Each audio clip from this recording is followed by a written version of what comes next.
Welcome back to GearUpWindows YouTube channel. In this video, I will show you how to check laptop battery health in Windows 11. If your battery drains fast, this simple report will show you its real health. To generate the battery health report, first press Windows plus R key on the keyboard and then here type CMD. After that, click OK. In the command prompt window, all you need to type this one, powercfg space / battery report.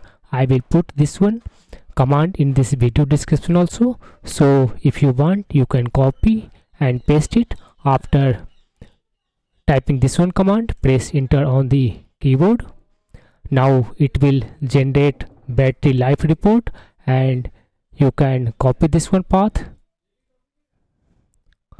After that, again open run dialog box and paste this one path here and press enter or click OK. This will open battery report.